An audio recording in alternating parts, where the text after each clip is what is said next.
Sir, this is a black tie event. Your attire isn't appropriate, and I don't see your name on the guest list. The young, impeccably dressed event coordinator stated, his tone dusted with a thin veneer of superiority. He stood like a sentry at the museum entrance, effectively blocking the path of an elderly gentleman in a worn yet cherished leather jacket. This was Samuel Harmon, though most who knew him simply called him Sam. Silent, he nodded, the slight hint of hurt flickering in his eyes before they settled back into their usual calm acceptance. He muttered, almost to himself, there must be some mistake, as he clutched an envelope that had seen better days. The hushed ambiance of the museum lobby, where chandeliers cast their glow over polished floors and polished people, echoed softly with the whispers of power and prestige. If you believe that in this world it's character, not clothing, that commands respect, comment honor below. It was a sentiment Sam understood well. At 75, he lived a quiet life, marked by solitude and simplicity. His modest pension barely covered the essentials, supplemented only occasionally by odd jobs he performed for his neighbors. Unassuming in nature, Sam had a past he rarely shared, preferring the comfort of memories over the judgment of others. Beneath his bed, hidden within a worn shoebox, lay his prized possessions, a small, tarnished medal, letters with ink fading over time, and photographs of young comrades, forever frozen in youth. Tuesdays found him volunteering at the local VA hospital, not to speak but to listen, a skill he'd mastered through years of understanding the unspoken. Tonight, however, was not just any evening. The City Museum was hosting its annual Night of Heroes Gala, a tribute to veterans and debuting an exhibit dedicated to the Korean War, a war that had indelibly marked Sam's youth. Although public events were not his preference, he was compelled to attend due to a handwritten invitation from Dr. Eris Thorne, the curator. Sam had reluctantly been persuaded to share snippets of his past, stories from the war, for Dr. Thorne's research months prior. That invitation felt more like an obligation, a duty perhaps, to honor the memories he held dear.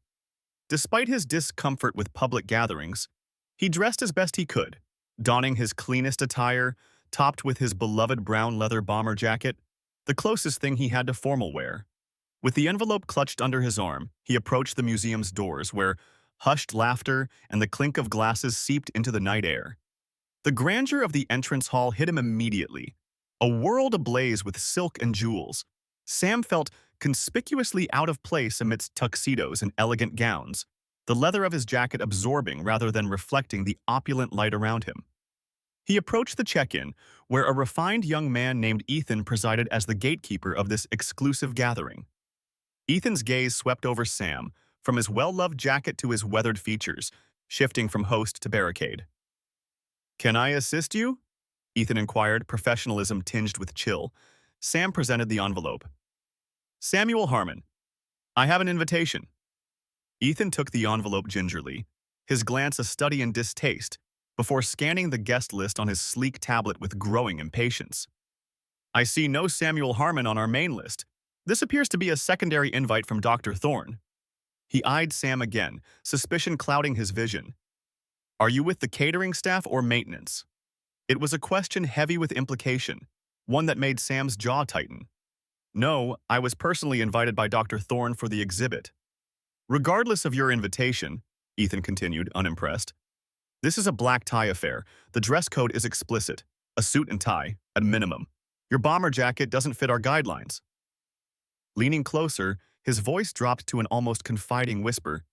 "You don't appear as if you belong here, if I'm to be frank. We strive to maintain a certain standard."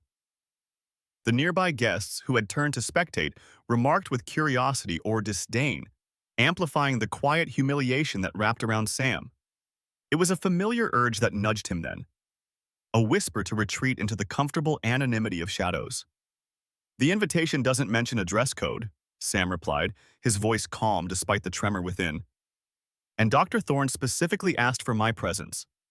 Ethan sighed, barely concealing his exasperation. "Sir, as the event coordinator, it's my role to manage access and uphold our standards. While Dr. Thorne might have extended a courtesy, our rules remain intact. Exceptions cannot be made." He stood straighter, projecting authority. "You must step aside. You're blocking the line." Without further argument, Sam retreated from the table, still holding the worn envelope. He moved quietly towards the lobby's periphery near a velvet rope that guarded the entrance to the main exhibit. There, he caught glimpses of the exhibit inside, black and white photos enlarged to prominence, surrounded by glass cases filled with artifacts. The rhythmic murmur of guests perusing the displays floated back to him. One photograph, partially visible, captured the huddled forms of young soldiers in a snowy wasteland. Sam recognized the scene, the fatigue etched into their expressions. A spike of memory, a poignant ache, overshadowed the sting of his rejection. In that moment, he stood like an unnoticed specter amid the spectacle, almost invisible to the well-dressed throng drifting past. Some cast furtive glances, curious about the elder standing near the entrance. Others were too enraptured by their conversations, the effervescence in their champagne to notice him at all. He wasn't angered, not really, just weary. Weary of being sized up by appearances, of a world infatuated with sheen over substance, tired of bearing memories that seemed to erode with each passing year. Dr. Thorne had been emphatic about his attendance, insisting his insight was vital, that this exhibit was a homage to individuals like him. Yet maybe this was destiny's nudge, a confirmation that he didn't belong amid these polished recollections of a war that was anything but refined for those who experienced it. Thoughts filtered through his mind about slipping away, unnoticed, back to the solace of his apartment. Still, something rooted him there, a tenacious refusal to be entirely erased, a desire to witness history, even from the perimeter. He observed Ethan welcoming other guests, offering bright smiles that warmed as they caught the right glance or outfit. Ethan cast him another look, dismissively flicking back to his bustling tablet. As Sam stood there, the tableau of the gala unfolded.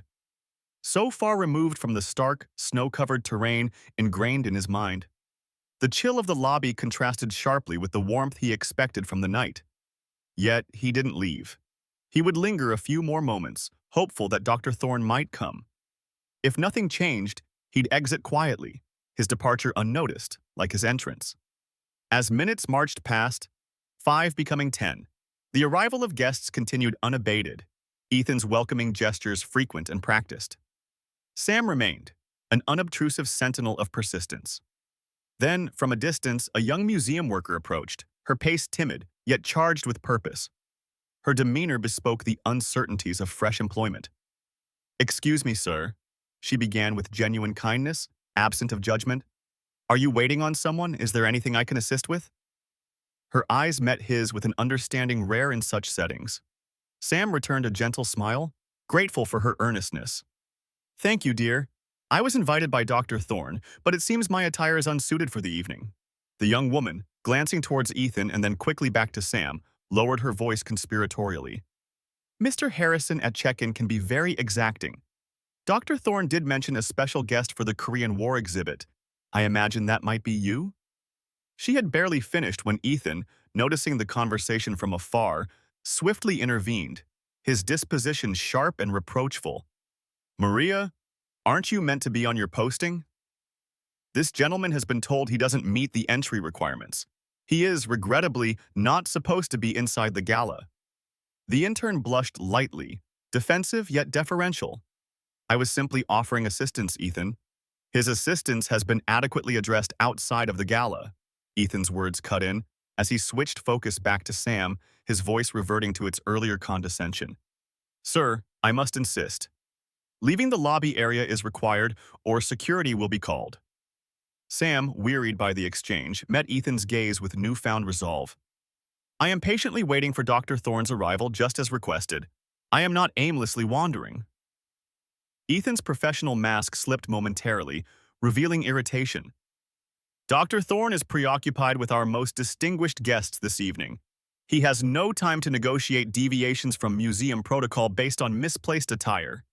He gestured dismissively at Sam's attire. But just as Ethan's words dissolved into the air, the museum's main doors revolved with a slow spinning motion, capturing everyone's attention. Through them stepped several uniformed aides, followed by a figure whose presence commandeered respect and attention throughout the room. It was General Marcus Thorne. General Marcus Thorne, a distinguished figure in his immaculate dress uniform, adorned with 4 stars, stepped into the lobby, his presence instantly altering the atmosphere. General Thorne's legend preceded him, a living embodiment of valor and leadership, and the evening's celebrated guest. As he paused at the entrance, a hush fell across the room, akin to an invisible conductor quieting an orchestra. His keen eyes surveyed the gathered crowd, acknowledging nods from prominent guests with a curt but respectful inclination of his head. But his attention soon honed in on Sam, stationed quietly by the velvet rope, a resolute figure amidst the evening's splendor. In that moment, the general's practiced professional demeanor melted away, replaced by a blend of surprise, warmth, and immense respect. It was as though the very fabric of his formal exterior softened in recognition. Ignoring museum officials rushing forward to greet him, and Ethan, who stiffened to attention, Thorne changed course abruptly, walking directly towards Sam. The clicking of his polished boots echoed purposefully across the marble floor. For an instant, time seemed to suspend itself within the lobby as conversations tapered off, suspended glasses, pendulously poised, frozen midair. All attention turned as the general bypassed the official welcome to face an elderly man standing apart from the opulent gathering. Startled, Ethan watched this unexpected spectacle unfold, anxiety coiling in his stomach. The intern, Maria, gasped softly, her eyes widening. Sam, perhaps the most surprised of all, raised his gaze as Thorne approached. Their eyes met, and Sam glimpsed in the general's countenance an acknowledgement of shared history, one forged on inhospitable terrains, etched into memory. Though the years had been unkind to their acquaintance, the bond was unmistakable, forged in circumstances that transcended the years. Stunning the assembled crowd, the general halted before Sam, adopting a posture crackling with respect. Instead of proffering a handshake, he offered a crisp, flawless salute, a gesture laden with unspoken recognition.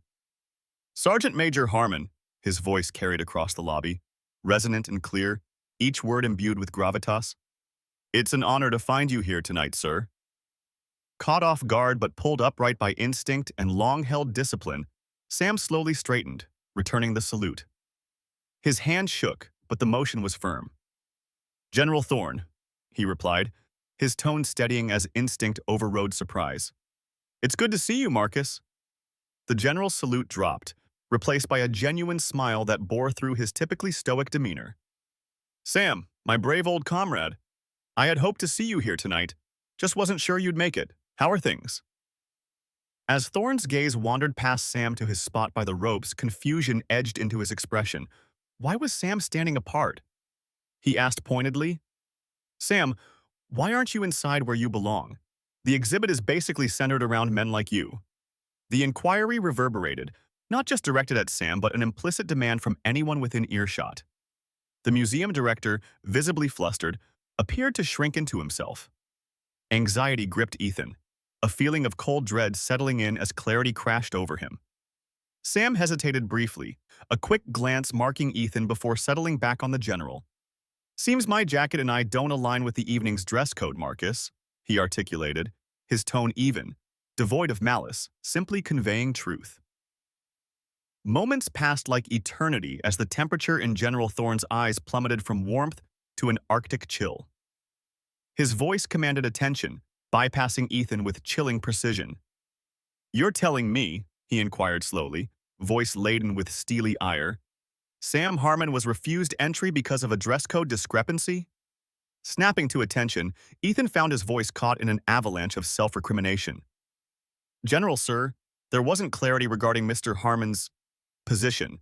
He wasn't listed among our main invitees, and the dress code." The general's response was a cutting interruption, slicing through Ethan's justification. "Dress code?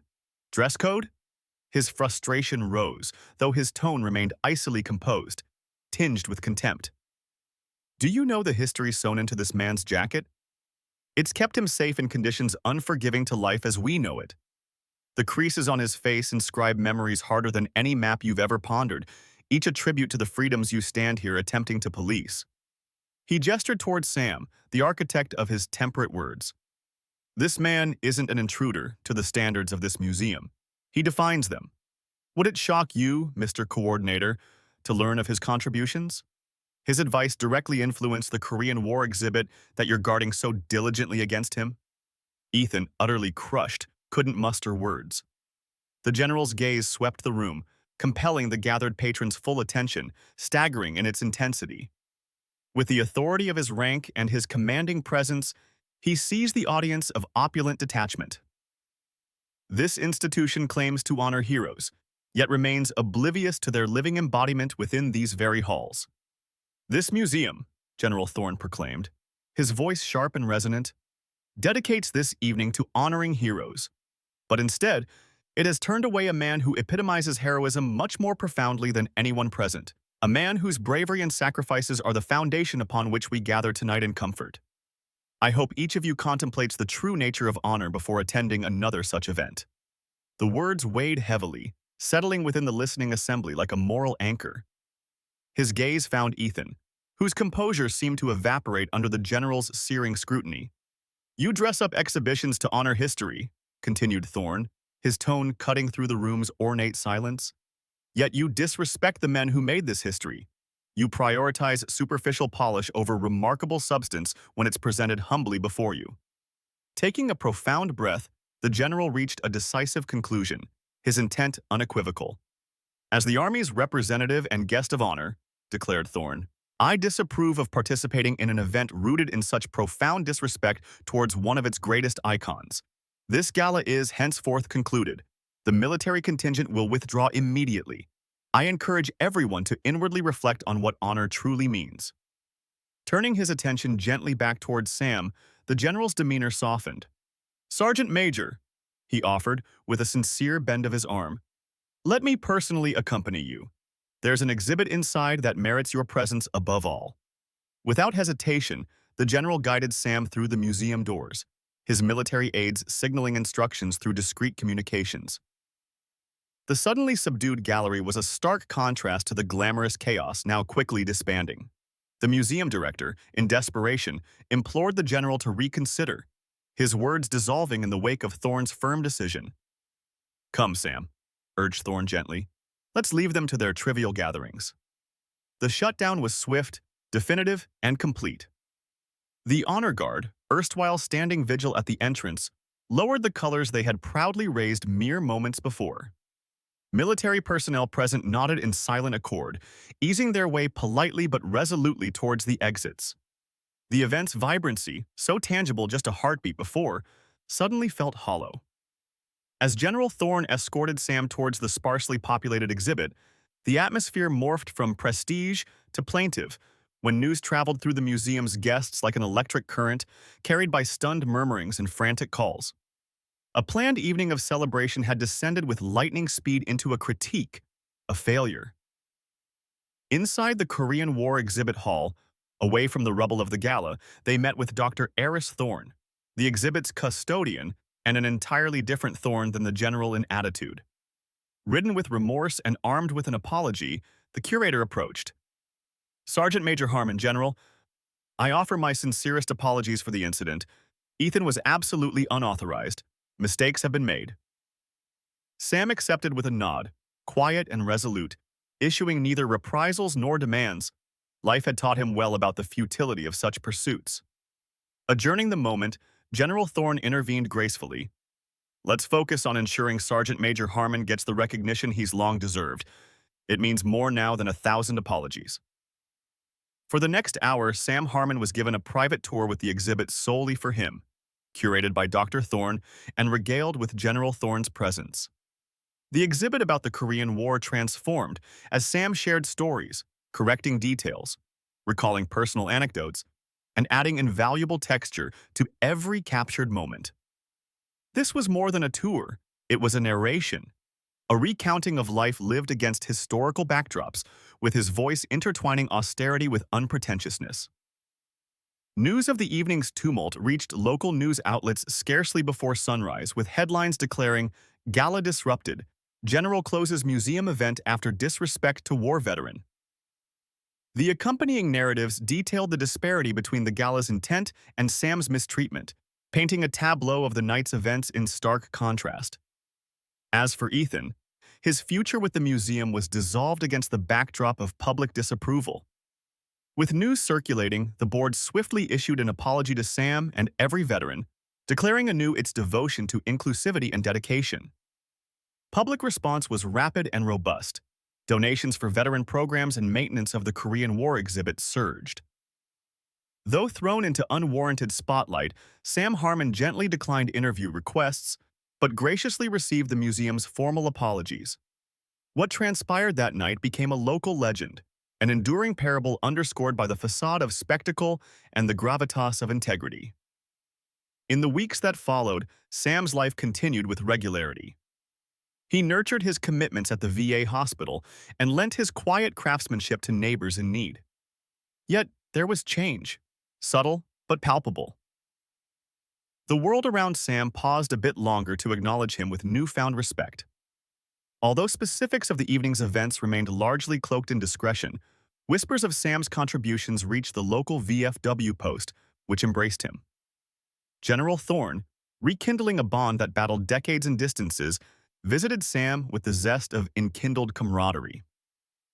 They sat together in Sam's humble residence, canvassing memories over steaming cups of coffee, sometimes tracing the past, other times languishing in comfortable silence. During one such visit, the understated gleam of Sam's medal prompted a discussion. "You know, Sam," said the general softly, eyes fixed on the Medal of Honor finally with pride on its perch. "When I chose to end that gala, it was about more than just standing up for a steadfast soldier. I needed them all to remember what these medals, what this history truly cost. It's not merely stories, but sacrifices and lifeblood echoing through time." Sam, glancing at the medal, then turned his gaze outward in thoughtful reflection. "People forget," he began quietly, the softness of his wisdom lacing each word. "It's easy to forget when life is this comfortable. We must remind them," the general contended with quiet strength, "not through anger or disdain, but through presence, through truth." Sam Harmon never sought acclamation, instead adjusting the tired shoulders that bore his history into unremarkable moments. Yet, on the night he was turned away, a necessary awakening was sparked.